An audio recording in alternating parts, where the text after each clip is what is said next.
Hello there. Thank you so much for joining us. This is News Channel Nebraska. My name is Eric McKay. Let's take a look at our top headlines today. Monday, Donald Trump will be sworn in as the 47th President of the United States. There have been some major changes in the planning over the last few days because of concerns about winter weather in Washington, D.C. The ceremony now taking place indoors. Trump saying he ordered the inauguration address and other speeches to be delivered in the Capitol Rotunda, a move that U.S. Representative Mike Flood said affected some 30 to 40 Nebraskans who were planning to attend. Our Washington correspondent, Julia Benbrook, has been covering the election cycle for us from start to finish and has more. Donald Trump taking the presidential oath of office for the second time on Monday. But freezing temperatures move the ceremony from here to here. The ceremony, now taking place in the Capitol Rotunda, marks a significant political comeback and ends an election cycle full of twists and turns. We're all going to be sworn in together. That's the way I look at it. It's not me, it's you. Greatest of all time. Trump dominated the Republican primaries despite splitting time between the campaign trail and the courtroom. When a New York jury found him guilty of falsifying business records, he became the first former president convicted of a felony. The real verdict is going to be November 5th by the people. 2 assassination attempts against Trump shook the campaign.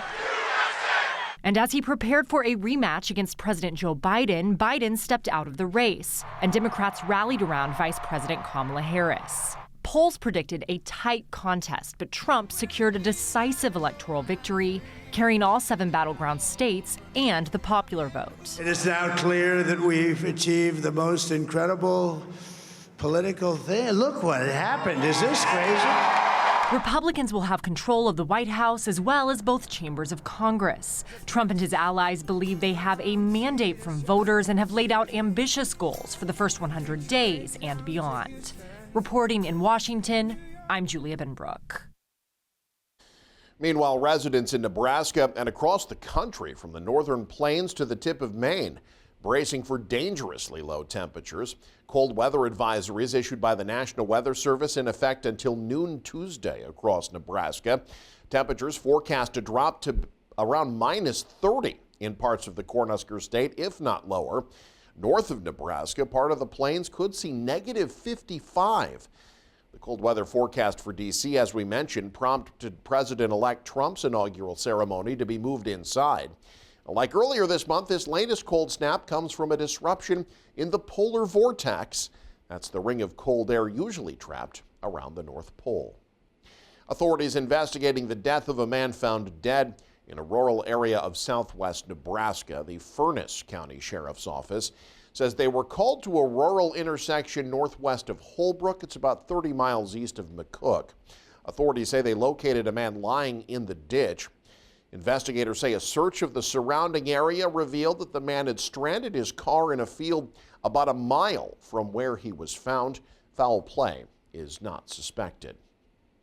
Authorities say a weekend shooting in North Omaha likely stemmed from a domestic incident. Police say it happened Saturday. Authorities say they found a man who'd been shot several times. He's listed in stable condition at an Omaha hospital. Police say a person of interest is in custody. No word on whether or not any charges have been filed, but police say they're investigating it as a domestic disturbance. Now, friends and family gathered over the weekend to honor the memory of an inspirational teen. A funeral service held for Jack Hoffman at the Atkinson Community Center. On Saturday, Hoffman passed away Wednesday at the age of 19. Diagnosed with brain cancer at just 5 years old, Hoffman's resilience offered hope to children and families who faced similar challenges. What does Jack's passing mean? Well, I will tell you. Our being gathered here today means that Jack won. Did he win a long life free from the struggle of cancer and its side effects and pain? No. But this is what we have to keep in mind and keep as our focus. What Jack received was something much bigger, much greater, more wonderful, and more beautiful. Hoffman, of course, gained national attention back in 2013 during the Nebraska spring game when he ran a 69-yard touchdown at age 7 in front of a crowd of over 60,000, the moment going viral, shining a spotlight on pediatric brain cancer and the mission of the Team Jack Foundation, which raises funds for research and treatment. A coalition of state senators and nonprofits making a push to reform mental health care in Nebraska.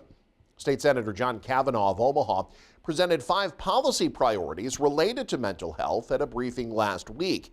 He stressed the importance of making changes to the state's care strategy given the results of recent studies. Nearly 1 in 5 Nebraskans experience mental health issues, but the state ranks 44th nationally for mental health care access.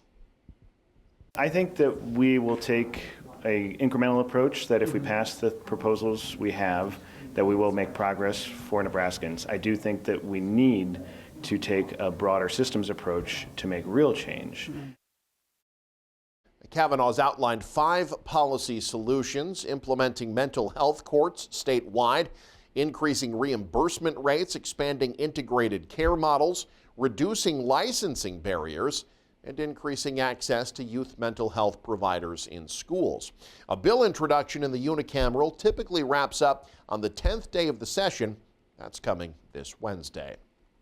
Well, TikTok is back. It's unclear how much longer it will be, though. A law citing national security says it's supposed to be banned in the U.S. That's because TikTok's parent company failed to sell it to a non-Chinese buyer by Sunday's deadline. Amy Kiley has more on how the social media platform is still operating and whether or not that might change. TikTok is back. TikTok is back online after a weekend outage, but its future remains uncertain. A law banning it, barring sale to a non-Chinese buyer, is still in effect. Time is up and no sale has happened. So how is TikTok still operating? The company credits President-elect Donald Trump. He says he plans to issue an executive order today to delay the ban and give TikTok more time to change ownership. So they'll have a partner, the United States, and they'll have a lot of bidders, and the United States will do what we call a joint venture. But analysts say technology companies that support TikTok now could be taking a risk. If he issues an order, what he will basically have to say is that the companies that are charged with implementing the law won't be fined.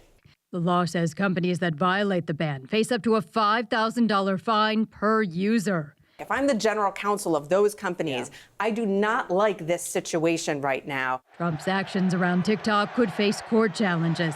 Republican Senators Pete Ricketts and Tom Cotton say there's no legal basis for an extension of the ban's effective date. Politicians in both parties argue saving TikTok would require a new law. Republicans, of course, control the House and the Senate, and there will be a Republican president at 1600 Pennsylvania Avenue. We're anxious to see what ideas they present. I'm Amy Kiley reporting. The ByteDance ban also affected the availability of other apps in the U.S., including social media app Lemon 8, video editing app CapCut, and popular game Marvel Snap. And the main event of this past weekend's Mudecas basketball tournament featured a battle of unbeatens. Jake Bartecki now takes us through the highlights. The ceremonial handshake between 2 undefeated heavyweights, Johnson Brock 13-0, Freeman 12-0 in our A Division final. Let's get underway here. First quarter, opening possession of the ball game, 15 seconds in. Austin Meyer with one of 2 triples on the night. He only had 1 made all season coming into the final. Camden Dollinghouse, aggressive take. He had 3 and 1 takes tonight. He would make the free throw for the 3-point play. First field goal of the ball game for the Falcons came as time expired. In the end of the first quarter, it was Keegan White who played a terrific game off the bench. He found double figures with a team tie high at 10.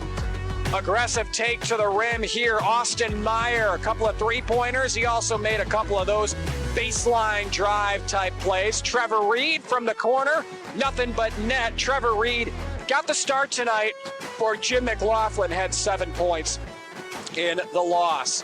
Camden Dollinghouse again, 26 points, 1 off his career high tonight.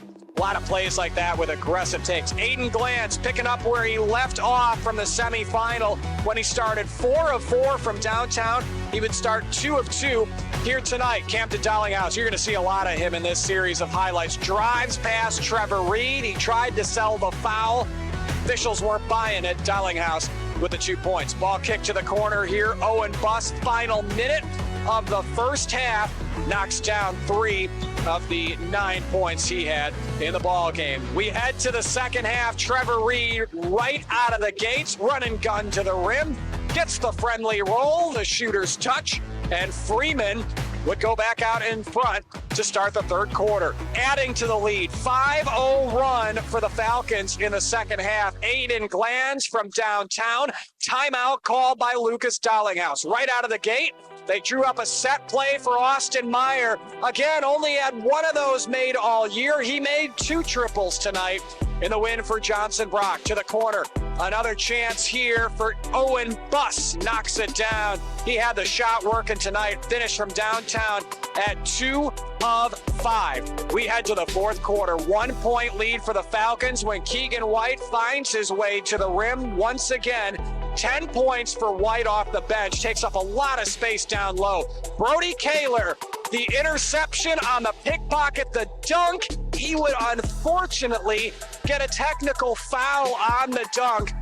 Little questionable to Andy and I's eyes, but the free throws would be good for Aiden Glanz. We weren't done yet. Easton Buss from the corner to make it a 1-score game, but it would be to no avail as the Mudecas A Division crown belongs to the Eagles of Johnson Brock. They knock off Freeman.